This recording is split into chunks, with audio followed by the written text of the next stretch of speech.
Hello and welcome to Seller Hotline with PPC Farm. Today I have Noemi joining me from Scalewave. So really excited to jump into all things PPC, especially when it comes to Noemi's background. I'm really excited to talk more in depth and start answering some of your questions. So start putting your questions in the comments now so we can make sure that we get to them.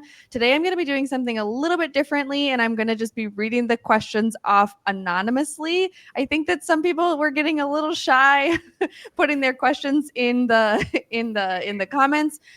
So don't be shy today. I won't put your name on the screen in case that was deterring people a little bit, but yeah, so start putting your comments in and we'll try to get to as many as we can. But before any of that, Noemi, I'd love for you to introduce yourself, tell us more about your background and what you're doing at Scalewave. Sure thing. Thanks so much for having me on. Hey, everyone. Hey, Carly, pleasure to be here. So my name is Noemi. I'm the co-founder of Scalewave. What we're doing is we're helping brands with Amazon ads. Back in 2020, we just chatted a bit with Carly about my origin story. So in 2020, we started our own brand. It was a pet product. We sold on Amazon. And for 2 years, it was really, really great. But then I felt that is great, but in the same time, I learned so many skills besides that, because I was a self-starter, bootstrapping, everything, started with, yes, it's a $5,000 investment. And we ended up very quickly in 2-3 months to 25,000, 30,000. I'm like, okay, hold back the horses. What is going on, So during that time, I learned a lot about how does the Amazon ecosystem works, and 5 years ago probably did not work at all like it works right now. But what I realized soon, as Carly, super relatable to our story as well, you need to be really good in specific areas. And back then I was like, I have to learn everything, but that comes down to SEO, comes down to PPC, comes down to backend optimization, comes down to so many aspects of it. So out of all those aspects that I learned and skills that I learned, Amazon PPC was the closest to me. And I was like, all right, people were starting asking me, hey, how did you do that? You're a beginner. You don't supposed to know it. And I was like, this is how you know. So long story short, 2 years in, we started our agency. And since 2022, almost 2023, beginning of 2023, we've been with Scalewave. So that's kind of like the backend story of why Scalewave, how Scalewave, and why I am here today with you.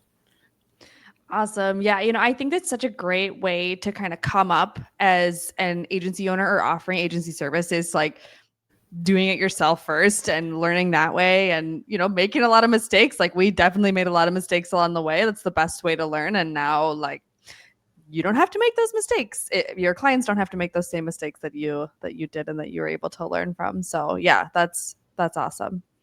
Yeah. And I think, as you were saying as well, whenever you are spending your own money, you feel it, right? Even if it's $5 CPC, I'm like, ooh, I hear you, when you're talking to so many brands, I hear you. I also paid $5 CPC because it was brutal, so I understand that it hurts, so I think that also a level of being more relatable to whoever is advertising with you, because you understand them. In the same time, you have both sides. They only had it's $5. For me, it's like, it's $5, it's 20% conversion, let's go for it, so yeah.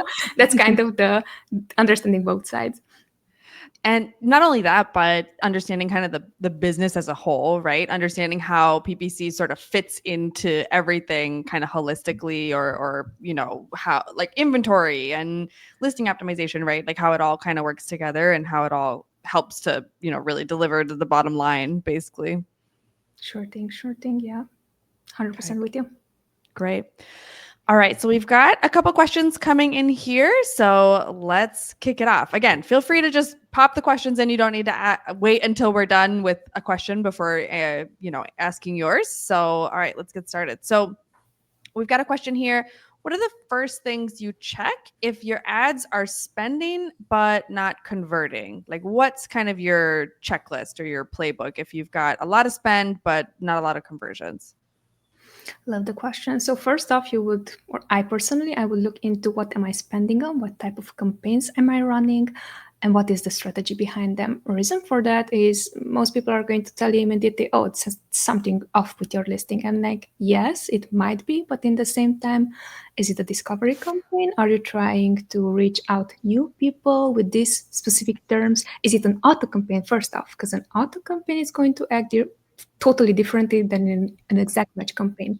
Example, even if you have all the 4 targeting groups on, one click is not going to be enough. So think of it this way. If you are aiming for 20 clicks for each targeting type, you will have to have at least 24 or for like 80 clicks for that to bring you a conversion versus an exact match campaign with 80 clicks. That is a clear sign for you. Something is off, right? So I would just zoom out a bit to understand, all right, what type of campaigns am I running? And then based on the campaigns that I'm running, is it realistic for me to pause right away? Or is it realistic for me to give it more wiggle room but optimize my bid? So that would be first my process. Then if I understand, hey, actually I ran the correct type of campaign, so if it was an exact match campaigns, I have the 20 clicks, nothing is converting, I would then go and do an incognito search with that specific keyword and see, okay, first of where am I showing up? Is it top of search, rest of search, product pages? And then if I see that I'm showing up on top of search, it means that technically your ads are running well. So if you want to show up in exact match for top of search, you're showing up well, which is brilliant. Then I would look into next to whom am I showing up? Because if I'm a new product, I have 0 reviews, or even if I have little reviews, 2, 5, 10 reviews, if I'm showing up next to a product that has 10,000 reviews and maybe has a better price also than mine, then I would consider, hey, it might be my listing, whoever I'm targeting with this keyword, when I'm showing up next to them, I will not have a chance. So that is kind of my process of, am I technically set up correctly? Then do I have the correct expectations from my setup? And then third, if all those are check marks, okay, what is off right now? Is it my listing off? Is it maybe you have 5 items in stock, and then it's going to showcase you only for a few people, So all those are things that I would be looking into. But first, I want to double check whatever if I'm doing correctly. Then I would say, okay, it's probably the listing, or it's probably because I have 5 items in stock. I would show up only in a few places. So that would be my process. I'm curious, how would you go about this, Carly?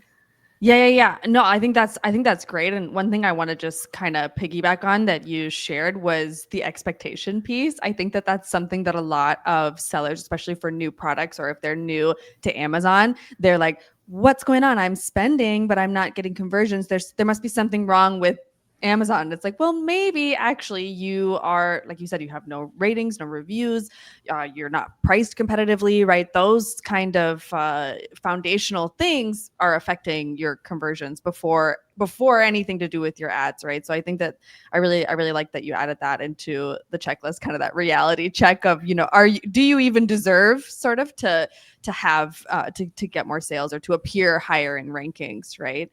But yeah, I know, I think that's a great checklist that you laid out. And, I do think you want to kind of think about it in terms of traffic and conversion, right? So first taking a look at your traffic, just like Noemi was explaining, and figuring out, okay, so you've got ads that are spending but not converting. And so what is the relevancy there, right? Like, are you not only the right campaigns, like you described, like if like clicks in a broad campaign and clicks in an exact campaign, you might have different tolerance in terms of how many clicks you're willing to sort of spend to either whether you're doing keyword discovery or if it's already proven, right? Then you might have a lower click threshold, right? So that kind of thing, and looking at the what keywords do you actually have in your campaign? Are you going after just super broad, short tail, high search volume keywords where there's no way you're going to compete on those?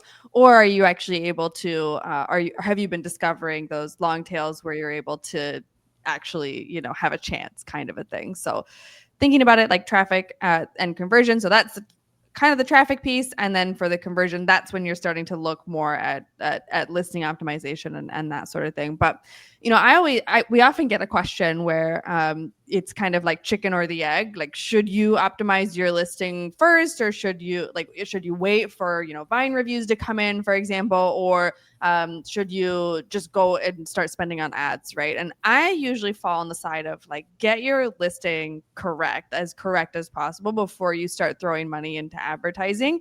I do usually advise to wait until you've got, at least the Vine reviews that you're gonna get, right? And then spend on ads. So that's the other piece of advice I guess I would share. Yeah, 100%. Also, something else, again, this is just a taboo topic that people are not talking at all about, is even if you have an FBM offering and someone else has an FBA offering, or even if you have an FBA offering, someone else also have an FBA offering, but still you have inbound inventory, which would say, yes, I do offer prime shipping. Technically, you should be receiving my product in 2 days, but right now, because it's still in inbound, it shows like in a month. That is not going to convert, And this is also, by the way, it's just a discussion that we had with a brand that also launched some new products on the US marketplace, and we're like, yes, the listings are active, we can sell. And like, all right, so my purpose as an agency is to make money as quick as possible, in the same time to keep you as client for as long as possible. So I'm like, yes, this is amazing, but if we are going to showcase your listing right now, besides the fact that you have 0 reviews, it shows also that, in 3 to 4 weeks, someone who is prime eligible is going to receive your product. I'm like, it's not going to convert, and then you're going to be pissed off of me of, why didn't I told you about this, So yeah, there's like, this very sudden, things that you have to think forward to 3 steps ahead, just to be sure that whatever strategy you're applying actually is going to stick, No, 100%. And I think that inventory piece is so crucial. And I think a lot of people will tend to kind of run their ads in a vacuum without kind of understanding how that affects things. So one thing that we'll do in our campaigns, we have single ASIN campaigns, but we will put in every SKU. So if you do have FBM and FBA inventory for the same ASIN, where we'll just put in every SKU in the campaign, so that kind of like a backup in case, the FBA runs out, and then you have the FBM available in there. But yeah, that's another important thing to consider in terms of rank, right? If you only have FBM, you're not going to rank as high as other sellers with FBA, because Amazon cares a lot about their promise to ship fast, basically. 100%. Yeah, definitely. Love this. What is our next question, Carly? All right, next question. For a seller with a large catalog of products, so probably something like apparel or something like that, right? What is the most efficient and scalable campaign structure that you would recommend?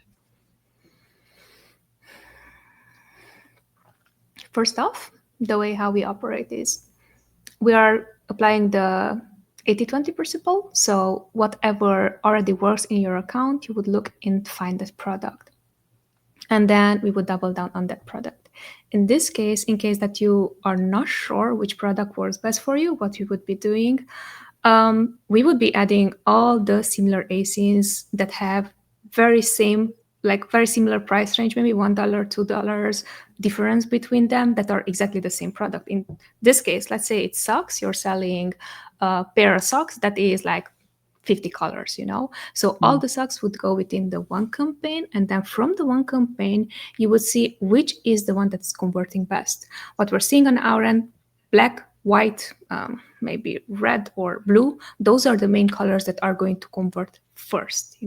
It might be that your socks are special, maybe it's like seasonal. So if you have something that's Christmassy or so on, no matter, and it's like Halloween, no matter how much ads are you going to spend on those, they are going to convert way less than whenever you would sell them within the season. So then those would be the next aspect to look into. Is the product that I'm selling, any of those are seasonal, then I would have different expectations. But basically, we would just put all those products into one campaign. Very important, if you would have a pack of, let's say, 5, that is $50, let's say.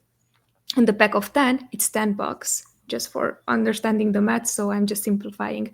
If you're going to put socks that are $10 and $50 within the same campaign, what is going to happen is that you're going to get a blended ACoS that might not be the reality. So in that scenario, what we would be doing, everything that is 1 pack into its own campaign, everything that is 5 pack into its own campaign, both of them are going to have their ACOSs, right? So then you can really measure if you're going to be profitable on either of those rather than think that or hope or pray that that is the way how you would be doing, you know. So again, I will zoom out whatever works best already for me, that if I know that, I'm going to double down on that. But in case that I don't know, I have a large catalog, I would just put all of the very, very similar products, not complementary but exactly the same, that are very similar in price range within the one campaign, and then see whatever works. So kind of like the strategy with discovery campaigns, harvesting, you know, to see what works. Here you would harvest whatever products already work for you, and then you would, okay, let's say the black variation, it works best for me, right? You would create its own campaign then, and then you have data that proves you that that already works. You can accord much more budget to it, you know. So that would be our process when it comes down Yeah, to that. and you got to go with what the data says, right? And Right. I think for large product catalogs, especially with something like apparel where you've got thousands of SKUs, you kind of have to put multiple ASINs into a campaign. Normal, like 99% of the time, we don't like to do that. We like to have single ASIN campaigns, just so, like you said, you don't get a blended ACOS, and you're able to really see kind of how ads are affecting the margin of an ASIN, since every ASIN has, different cost of goods, different, prices can vary and that kind of thing. But for large catalogs, like you just kind of can't advertise every single color or size variation of an item, or you're gonna get crazy high spend. I mean, even with a large budget, like it's not going to be efficient. So I do think you need to kind of I think that what you suggested is a good strategy, to go based on price and similar products, right? I mean, that's pretty normal. And then the other tricky thing with apparel is, this is a little bit unrelated to the structure, but more like the keyword targeting. You can often get into situations where even though you have like it, let's say it's like pumpkin socks for Halloween, right? You could still get in trouble going after those high search volume keywords of just like socks, because there's a lot of different there's a lot of different kinds of socks. So again, going after the long tail as much as you can, is still going to be important even for your discovery targeting. So that's the other thing I would say. 100%. To make this maybe easier when it comes down to a large catalog, what else we could also do is, for example, if you already have data like search term reports, do a very quick n-gram analysis, see which routes are not working. You would add that on in phrase match, and see whatever it's not working right now, because at least you can add those keywords within the campaign as negative exact or as negative phrase. So at least you can save as much money as possible rather than here it is, take it, So Yeah, that's also something that if you already have data, you can implement afterwards. 100%. Okay, so next question. What do you do when a keyword or an ASIN has a high number of clicks but zero conversions? At what point do you decide to lower the bid, pause it, or add it as a negative? Like, I guess kind of like, what are your thoughts on thresholds of clicks on an individual keyword or ASIN, they asked? Yeah, this is a good question. So it really depends on your tolerance. Whatever we would do usually, it falls into two buckets. Either you have a certain amount of clicks, either you have a certain amount of spend. Example, if you're selling a $10 product and maybe your ACOS there, the break-even ACOS is like 20%, then you would calculate how much spend that would be. It's like $5, $10, whatever it is. But $10 is already, clearly that, okay, this is 100% ACOS for my $10 product. So in that scenario, what we would be doing, maybe you are more spend conscious. So it's going to be, yeah, I have 3 clicks, but it cost me like, I don't know, $3, to get those 3 clicks. I would reconsider, okay, does it worth it or it doesn't, So in that case, I would go for something that has lower bids. Let's say your product is $50, and then again, you have a 100% threshold at 10% conversion, and it would be, okay, so now I know better, how can I spend on that? So basically there it would be more clicks rather than spend, because you can go up to $50 if you have still the $3 CPC, then you can afford. So those two are usually our go-to when it comes down to should I be starting optimizing bids downwards based on spend or based on clicks, you know? So there's no hardcore rule when it comes down to that. Usually what we're seeing on our end, we are really looking into if we're expecting a 10% conversion rate, that means 10 clicks. So from 10 clicks, we would see, okay, I'm bidding $3. It's still not converting. I'm at $30. We would be starting to lower our bid, you know, bit by bit, bit by bit, maybe 10%, maybe 50%, maybe whatever your threshold would like to be there. Just, I would say, let's lower this slowly. But that would be the idea. You need to know first if it's a spend threshold that you have or if it's a click threshold that you have, because based on that you can see clearly, okay, let's try something else, or no, let's give it some more leeway. Something really important, that no matter which option you're going to go to, whenever it comes down to this, I like to lower bids first, no matter what, you know. And then if my bids are low, if I'm paying 20 cents, I can gain up to 10 clicks, even 100 clicks, because I'm going to pay $20 versus I'm just like, okay, this is not working for me, I'm going to go into a different strategy. So that is something that I like to do when it comes down to uh, this process. For sure. Yeah. And I think that risk tolerance is a really important call out. Sometimes there's an emotional aspect of PPC that people don't always consider, but especially if you're working with clients, understanding, kind of what is your level of risk tolerance before working together, I think is really important. The other thing I'll add there is that it does, for us, it kind of depends on the match type, right?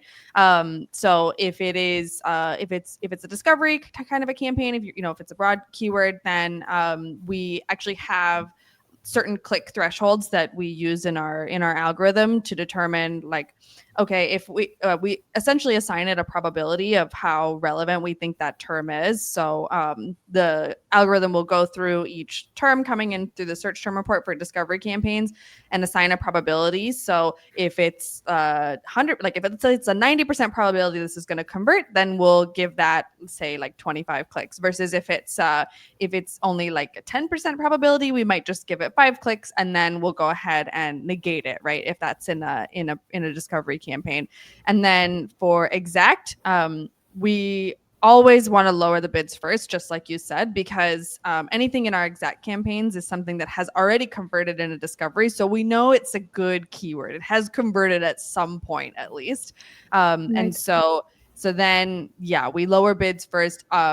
We'll lower bids all the way down to 2 cents, even. That was just the lowest possible bid, and just which is effectively paused, and hey, if we get a conversion of 2 cents, I mean, great, right? But yeah, so that's kind of how we think about those thresholds. But yeah, I will say, I think I've seen a lot of PPC managers where they'll just go in and pause stuff that's not working. Like, they get kind of scared, right? And just pause it. But I think, like you said, Noemi, just focus on lowering that bid first and finding, like, okay, what is the amount you're willing or you can spend to try to acquire a sale, before just like, oh no, it's bad, and pausing it. So yeah.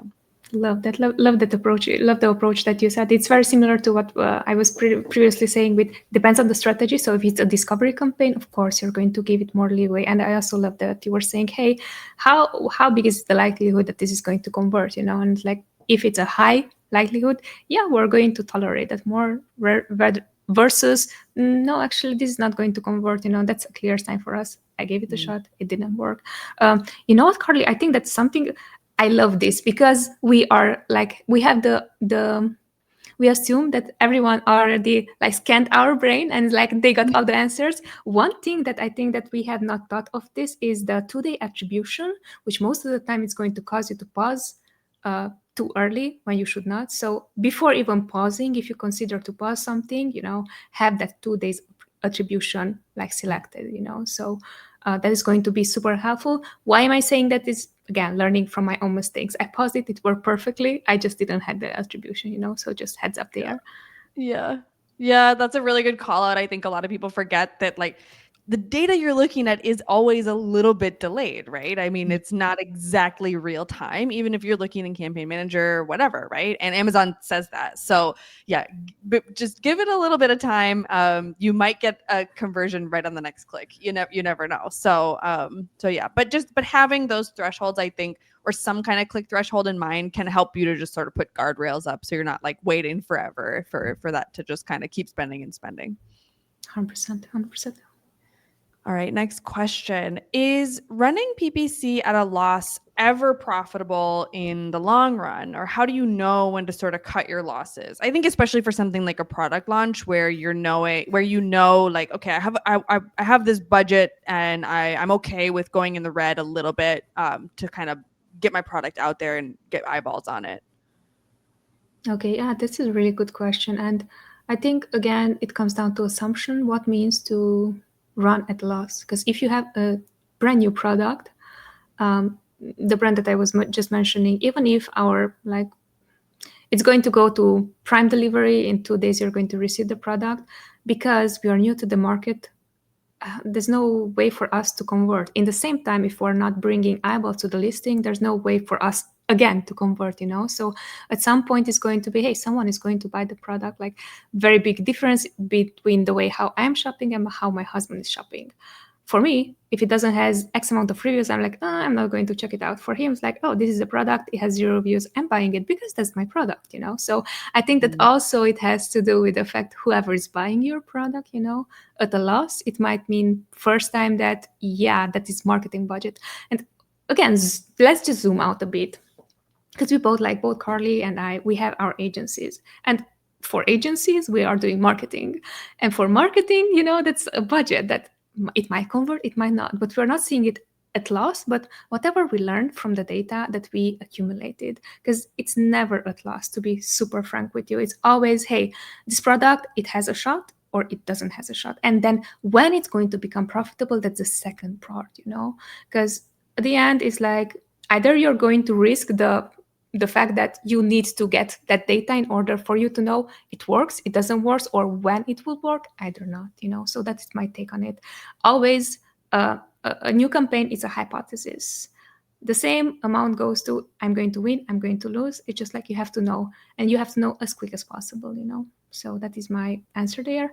Might not be the answer that you were looking for, but that is honestly my answer, Yeah, I think it comes down to kind of thinking about advertising as an investment versus an expense, right? And like you said, Right.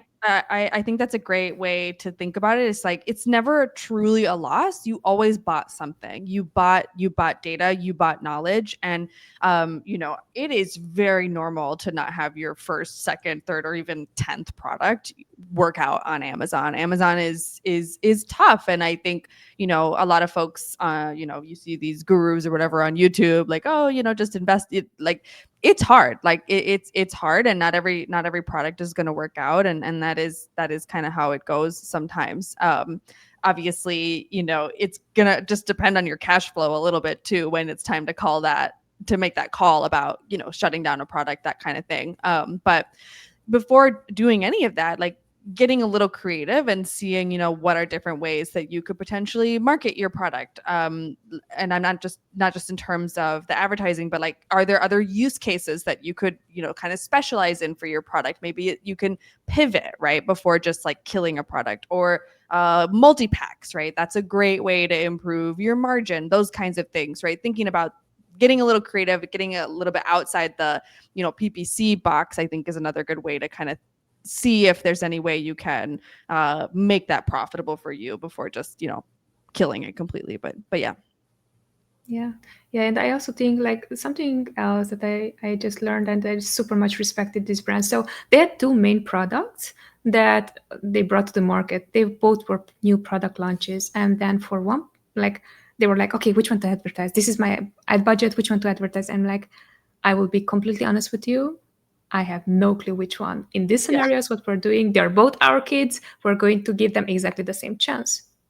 Give it $3,000 ad budget, give it 3,000 ad budget, see conversion, And for one product, we saw that it's a $10 CPC, and we cannot lower it. It's not us. We cannot, twist things and like try out new strategies. It's just like, That is how much you have to pay in order to show up wherever is super relevant for you.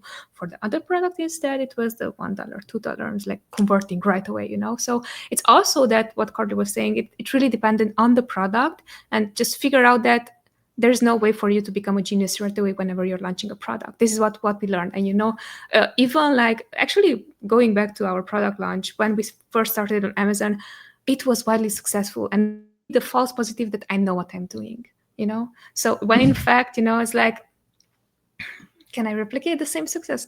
Not sure, So that's also one of the components. Probably it's not going to work out the first product, but whatever you learned, whatever the skill set you already like built up from that first experiment, that is the same mindset that you're going to bring to the second product, third product, and so on, whatever you're launching.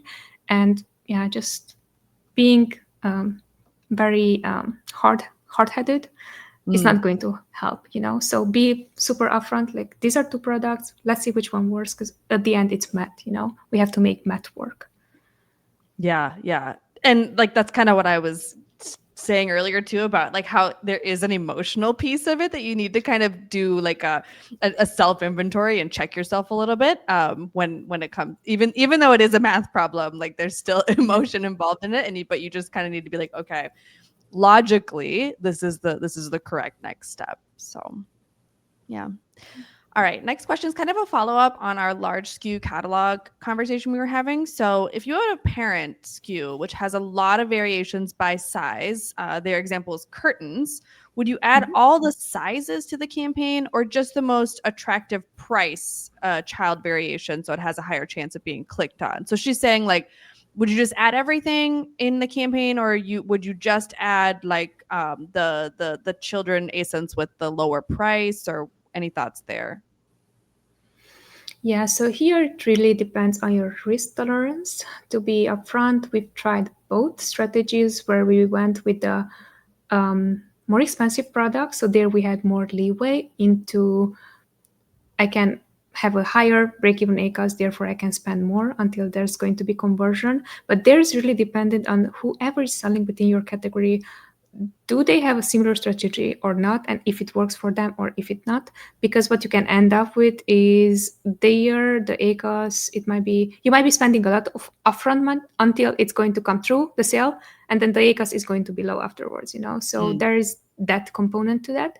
A second strategy, if you have these like variations and it's like a bigger gap, what we would do is we would run ads for the first product, because if that converts, and right now that is, in that case, you would have a price advantage. So if that converts for you, what you can do, maybe it can be just a bit negative, or maybe you can break even for that SKU. But if they are going to purchase the higher price item, at the end, the blended cost, it would be still better for you, So what I would suggest here, test both versions, see whatever you have an upper hand, and then double down wherever already you see that it works. Because otherwise, what you might end up with, okay, you would try the first strategy, and you're losing money, and it's like, okay, this doesn't work for me, But in fact, the second strategy might be working for you.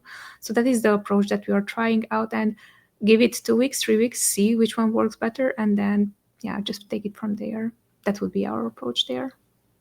Yeah, it's always going to come down to testing, right? I mean, I wish we had some sort of crystal ball that we could know for sure what works, but especially for that something is like, the crystal ball, though. Yeah. That is the crystal ball, Carly. We know exactly that we cannot guarantee you. It's like, this is how we're doing it. We paid a lot of money to learn this. This is the right way, So Yes, yes, exactly. Like that it's not just like we don't know, we're testing. It's like we know we have to test, Yeah, but like all the years of experience has taught us you do need to just kind of test and see what works a little bit. So yeah, and the other thing I'll say is that sometimes advertising sometimes the higher price one work or the lower price one will work. It's more just like finding the ASIN when you have a big parent child, like a lot of variations. then which one is going to bring in the most traffic, and then let the customer kind of decide on your product page, which ends up sort of being like a landing page for your product. They're going to then continue to sort of shop around there, and they might upsell themselves once they get to your page. So it's about conversions too, but you might end up having we see this a lot, like with apparel. You have sort of a loss leader ASIN that brings in a lot of traffic to your parent-child listing, and it might just be because it has like the brightest color, but then people end up buying a different product altogether. They end up buying a multi-pack or the more expensive version or something like that. So keeping that in mind as well with the large catalogs, or with when there's a lot of parent-child, a lot of children ASINs. 100%. I'm with you. Okay. All right. AI and automation. Next question. AI and automation are getting super popular. Everybody's talking about it these days. How much are you using AI in running PPC? And what tasks is it good at? Or like when should you use AI with PPC, or are you using it? And what does that look like? I love the question. Yeah, so I just, before hopping on this meeting, just to prove you that because you understand Amazon PPC, you still have to learn on a daily basis. I was just watching Ritu Java. She's amazing. She's also like offering PPC services. They are more into AI. And right now, actually, she gave a presentation. She was talking about this topic, and I really love it. And I'm going to share with you, because we are learning. Everyone is learning. It's a really good process whenever you have to do the exact same steps all the time. Example, I'm going to do keyword research, for example. That is something that you would be doing always. So that is something that you can automate, So either you are going to create a tool for yourself to automate it, either you're going to have a software to automate it. That is the idea, If you are going to pull search term reports, that is something, again, that you have to do always. So is that something that you're okay with to spend 10, 15 minutes, however much time it takes on your end to automate the whole process, you would either create a tool for it, either you would look which software it's going to do the work. But really important, what I've seen on my end, you don't have to become a genius when it comes down to how to automate things. Basically, automation and AI is just, it's going to help you speed up the process. It's going to augment your intelligence. So you would just list down whatever you're already doing within your daily PPC management process, weekly, monthly optimizations. And then based on that, you would say, okay, so I am doing this with the search term reports, but giving you an example, I just published, I think 2 weeks ago, something like that, a video that is about search term report analysis. And you would think, hey, that is like something that everyone does. And I just create the freaking pivot table, which is technically it's automation, doing it as quick as possible, getting whatever results you want, So I would advise everyone who's looking into what to automate, how to automate, and AI, first look at the whatever can you do already that you already know how to do it, and then just one step further. Okay, what is the simplest thing that can bring me a win? In this case, what I did, I downloaded the search term report, I created a pivot table. Now that pivot table, I then duplicated to find all the terms that did not convert it. I duplicated again that pivot table to find all my top keywords, and then I duplicated it again. All my branded search terms, I duplicated again.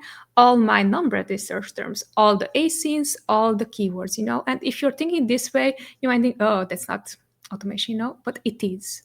Because everything that it's, if it took you 5 minutes, now it takes you 1 minute, you automated the process, So that is the way how I would think about it.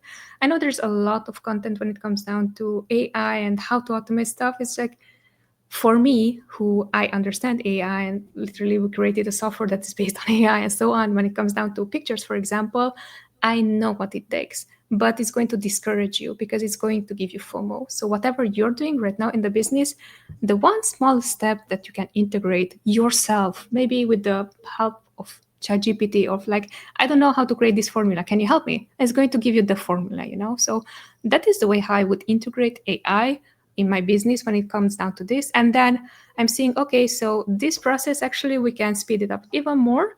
And that is something that we're doing even often. Then I'm going to go to the next step. Otherwise, it's going to be very hard for you because you're going to set up yourself for failure just because, and failure, I don't mean here that it's okay to fail at first, but it's like too huge of a mountain. If you're going to go only 5 steps, okay, that is part of the mountain. 10 steps and so on until you are going to get to the top of the mountain. So that would be my process on how to integrate AI and how we are integrating AI on a day-to-day basis. Absolutely. I think it's a really hot topic right now, and you also don't have to. If there's not anything in your business that you feel is like ready to delegate, essentially, you don't necessarily have to use AI. Like I really like what you said, that it's augmenting your intelligence. You should probably trademark that phrase, because I think it's a really good one. It's meant as a tool, right? It's meant to be a tool, and it's meant to help your save you time or make your process better or faster in some way, right? And if it's not doing that, then you're not using it correctly. So and I think when it comes to PPC, there's definitely a lot of tasks that are tedious and that take a lot of time, and those are the kinds of tasks that I think AI can be helpful. Keyword research is definitely one where we're using AI. Brainstorming for sure, is it's really good at that. Like, it can pump out hundreds of ideas in the time I'm got like 10, right? So that's a clear win.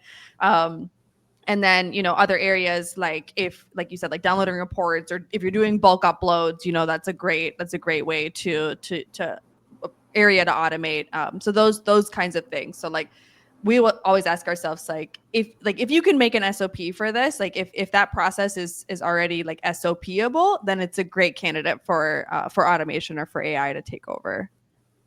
100%. And just the same way how you were saying, whenever you're looking to delegate to hire someone on the team, look at where does most of your time goes, and that is the first thing that you should be automating. Because if you're like, oh yeah, it takes me 5 minutes and I want to make it into 1 minute, it's like, does it work for you to spend 20 hours to get it into 1 minute? Probably sure. doesn't, For sure. Or if you just don't like doing it, right? If it's something that you just don't like, that's also a good candidate to automate or delegate. 100%. Okay. Got a question here about a program called Born to Run. Is that something that you've heard of or you're utilizing for product launches in any way? Let's check it out. Born to Run. I am not. I'm just looking it up right now. I'm actually not familiar with this either, so curious what you find. Good question. I found a lot of Amazon stuff. Did not find a product. Can you give us exactly the name, or is it just Born to Run? Because I typed that, but it's Bruce Springsteen. So I'm not quite sure if we're finding the right things. Yeah, I'm guessing. Okay, so here I've got an article here. Okay, it's a way that Amazon. It looks like this article's from 2020, but this isn't something that. Okay, so it's for vendors only, so it's only available on Vendor Central. But it allows you to, looks like, launch products and ramp up sales. So it may be something similar to the Vine program, but with additional perks for vendors specifically. Okay, so that's something I'm going to have to look into. That person and I can probably talk about that more later. But it looks, yeah, it's only available on Vendor Central right now. So yeah, I wish I had more insights there, but I think that's all I've got. Yeah, I think that we're reading the same article from 2019, something like that. Yeah, I'm reading one from Tenuity. Okay. I just found a Microsoft Word Born to Run policy December 2019. So based on this and based on Amazon's like how quick they are doing things, I'm not even sure if it's still on. Let us know. If yes, Yeah. happy to chime in. Absolutely. But any of those programs where Amazon is like giving you additional ad budget, or they're allowing you to get more reviews, any of those kinds of programs, I think are almost always worth taking advantage of. Amazon's kind of giving you a little bit of a leg up, and you might as well take it because they don't give us a whole lot. So yeah, anytime, like, if you see that Amazon's saying like restart your sponsored brands campaigns, we'll give you a little bit of budget, and you have, if that's part of your strategy, absolutely take advantage of those little handouts that Amazon gives us. I concur. Okay. Next question. What's your opinion about the 3 bidding strategies? I'm assuming they're talking about, down only, up and down, or fixed bids. Mm-hmm. Okay, yeah, it's funny. I just posted about this, and someone was very like, "No, use fixed bids." So it really depends on the strategy and giving you some insights. You can also check out this stuff. I created several videos on the evergreen strategy, Amazon PPC framework, where I dissect whenever I'm using what strategies. So there are 5 strategies, which is going to be protect, so you're protecting your own brand name. Conquer, you are going to list on someone you're going to advertise on someone else's listing. Then it's going to be rank, where you're going into exact matches. Then it's going to be dominate, wherever you want to stay on top on specific placements. And then the last one is discover. So based on those 5, the way how I would go about bidding, it really depends on, do you want cheap sales, as cheap as possible? We would use down only. Do you just launch the product, you just want to see like how, like, want to show up first without modifying the placements? Then you can use fixed bids, for example. Up and down is something that I hear a lot of people talk about. And here, Carly, I'm also curious on your end. Never, when we tried that, we could manage to have a fixed, like, it was not a predictable outcome, you know? So that's why I'm like, okay, if it didn't work for me, I'm not going to say that that is a strategy someone else should be using. Again, in your case, Carly, if you have a different output than that, more than happy to use, but really depends on the strategy. Do you want to get sales right away and show up right away, on the first page, for example? You would go with the fixed bid, and just gather more data, and then we would switch it to down only. Either we would start directly with down only, and then those are going to be more discovery type of campaigns, where we are like, if it's possible to pay less than whatever it is the actual CPC, we would go for that. But curious also on your end, Carly, with the down, up and down only, what is the outcome there for you guys?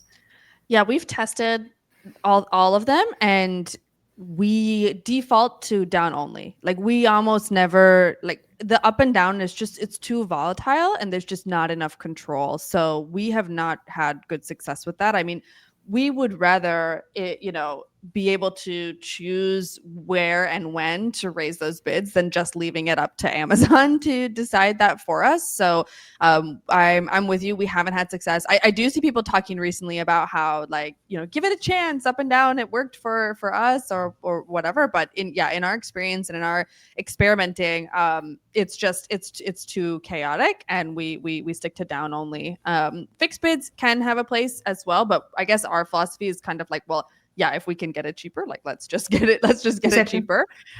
So yeah, in my opinion, like, especially, and if you're just starting out with PPC, like, go for down only. Like, if you don't feel super confident yet, you should probably start there. Okay. Next question. Have you ever considered, okay, it looks like this person has a tool that they're wanting to promote, but that's okay. Have you ever considered the impact of unnecessary returns on your overall ad spend and profitability? So I guess, any thoughts on returns, and if you're incorporating that into your ad strategy at all? In what sense? In bleeding? In things that are not going to work, or what? Yeah, I guess the way that I would think about this is, like, you just need to sort of, if you're incorporating your lifetime value calculation into your ad spend strategy at all, then returns would probably be part of that lifetime value. And I don't know if that's something that you incorporate in your strategy at all. We don't, for the same reason that that is a guarantee that we cannot, like, each campaign is a hypothesis. We want to get as cheap as possible Yeah. sales and as many as possible. So that is the way how we would look into. However, if this question is leading into what would be the bleeding margin that you're allowing for your ads, especially new ads to run, then my take would be 10% can be super normal to, like, waste, because what you did, you wasted it on, you actually invested it on data that, hey, this doesn't works right now, or this doesn't works at the parameters that I set up, So it's healthy to have a specific bleeding on the account whenever you're running.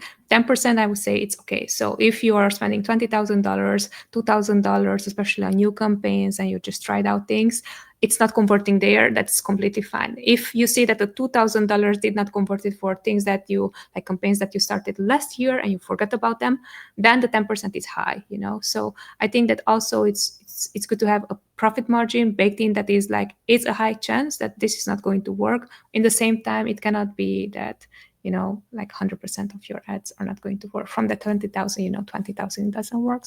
So that is the way how I would think of it. I am not thinking as much about the lifetime value of the outcome. There might be agencies who are, we are not. The idea is that if I can bring you the best outcome with whatever skill set I have right now, that is the end goal. It's not like, oh, this fancy schmancy whatsoever, So that's kind of the way I'm thinking of it. Yeah, for sure. I mean, we run what we call profit first advertising, where we're using essentially the contribution margin of the product as the target ACoS, just to give us like a guideline, right? For an individual ASIN. And within that calculation of contribution margin, we're essentially just taking the price minus FBA, fees, commission, and then we do have a buffer in there. We start at 3% to try to account for things like returns and storage fees and stuff like that. But it's never going to be 100% perfect, because Amazon has like 90 plus different fees, and you should be running a P&L kind of outside of your advertising strategy that would incorporate that, I think that's kind of where you'd want to look at that more precisely. But we do have kind of what you said, like we account for some bleed, right, within the ad strategy. And that's, I think, the best way to go about it, because when it comes to returns, for example, you might get a return you might have someone purchase this month, so you get the attributed sale, but then they return it next month, and and then the attribution changes, right? So it's really pretty messy to try to like get 100% precise with that in terms of your ad strategy, but yeah. So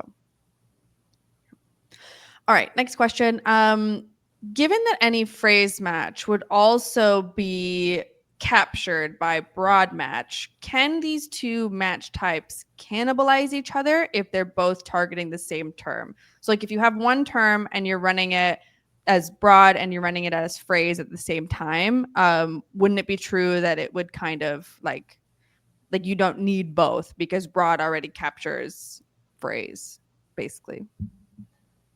I'm like, I hear you, whoever asked this question. In the same time, it's like, is it really that important to prove that something is cannibalizing versus it works, it's bringing me sales? And it's like, it's 20% 10% take us, it works for me, keep it then, So Yeah. I would think of it that way, rather than let's prove with data why cannibalization it works, or let's prove with data why we should be running branded, non-branding, and so on. So if it works for you, I would not think of cannibalization as much, but like do more of whatever works. That would be my answer.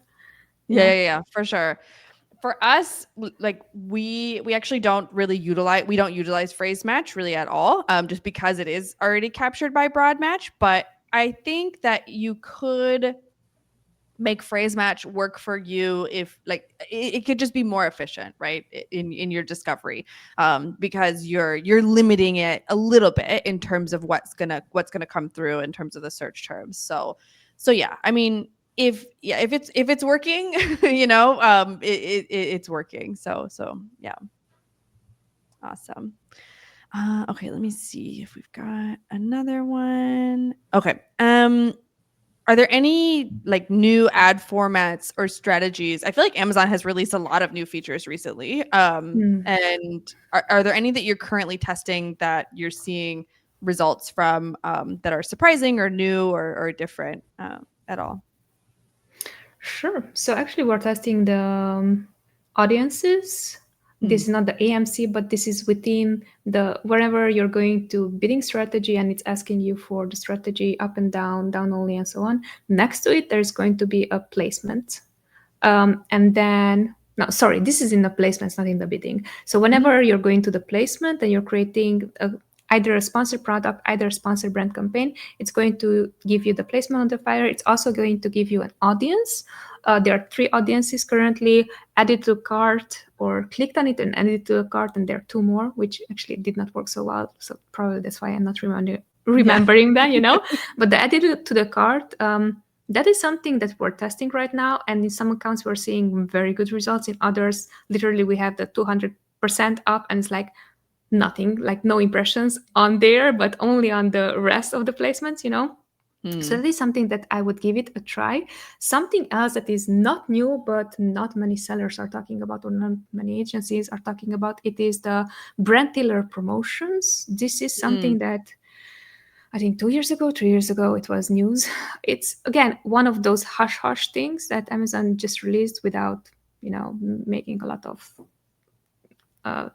this is it and so on and so forth. Mhm. So many people don't know about it. That is something, again, it is the same strategy of last purchased or added to a cart within the past 90 days. It's like it's working like tremendously well for us, and we're seeing a 27% conversion rate, and we have a 20% coupon, so technically you're guaranteeing a 20% ACOS on those. Hmm. The second one is something that I would say day and night, it's going to make a change. It's going to work for the account no matter what. Like until now, we tried in several categories, it worked. The first one, when it comes down to audiences, especially built by Amazon, that is something that's like, it works for some accounts, it doesn't work for others. So those are the two things that are right now new, and I would test them right away. The third thing that is not necessarily new, but Amazon made this update, I think, a few months back. Discovery type of campaigns, meaning phrase, broad, auto campaigns are going, and even category campaigns are going to perform for some reason way better than the exact match campaigns.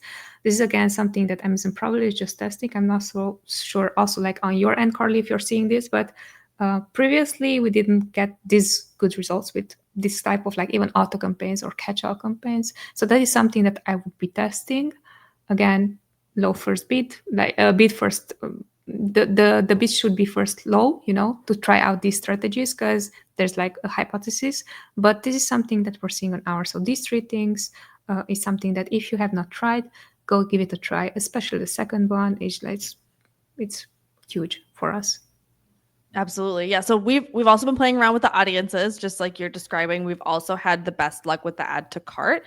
I think that's just like such a no-brainer e-commerce audience to target, right? Like so many other platforms have had that built in forever, and Amazon finally got it. And yeah, it works, because these people, they're obviously interested in the product. And I think that's also why brand tailored promotions work so well too, because you kind of they've already shown interest, and so just hitting them one more time is a great way to just capture those sales.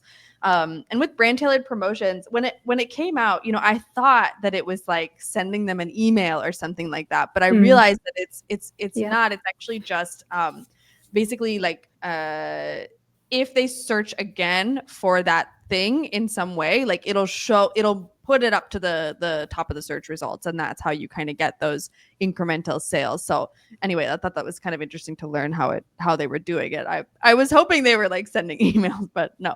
But yeah, so those things are great. Noemi and I were talking about this before we started, but like AMC, is this big hot topic. But we're still sort of testing. We're still trying to kind of figure out what decision making it actually changes within our strategy. Like the data is really cool, and it's like, oh wow, that's neat. Like I now know, for example, like how many hours or days between clicking and purchasing each customer has, but now, okay, what do I do with that information? Does it actually change any part of my ad strategy? This is kind of what I'm still trying to figure out in terms of all these new tools, but it is exciting, and definitely appreciate Amazon like bringing out new features and trying to take more of sellers' money, but still, like it's great to see these new features.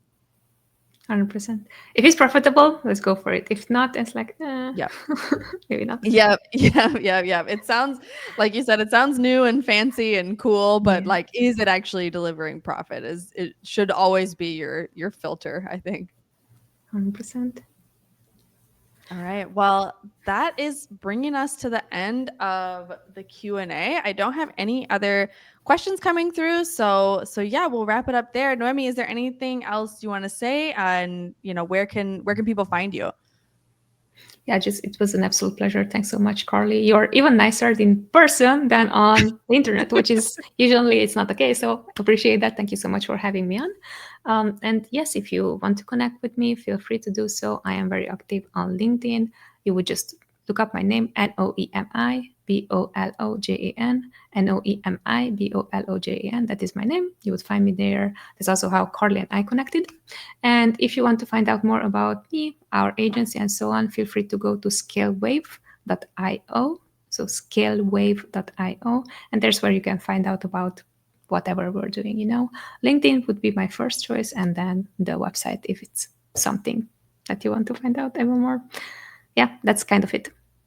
Awesome. So yeah, go find Noemi, connect with her, and hope to see you in the next seller hotline with more questions. And thanks everybody for joining. Thank you. Take care. Thank you.